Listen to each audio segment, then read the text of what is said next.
કરીએ બીજી વાર નહીં। અરે ખોટું જોઈએ નહીં ને હકનું છોડીએ નહીં, એક વાર માફ કરીએ બીજી વાર નહીં। અરે દુશ્મન હોય ભલે ગમે તેવી મોટી તોપ, આદિવાસી સામે નહીં ચાલે એનો રોપ। પારસના પથ્થર પર લખી રાખજો વાતને, મિટાવી ના શકે કોઈ આદિવાસીના લેખને।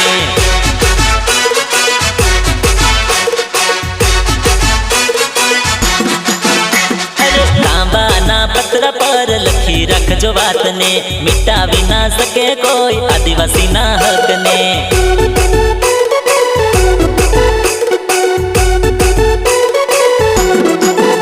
અરે હોય સત્તા ભલે ગમે તેના બાપની, કલમ ચાલે મારા બાબા આંબેડકરની। પારસના પથ્થર પર લખી રાખજો વાતને, ઝુકાવી ના શકે કોઈ આદિવાસી જાતને।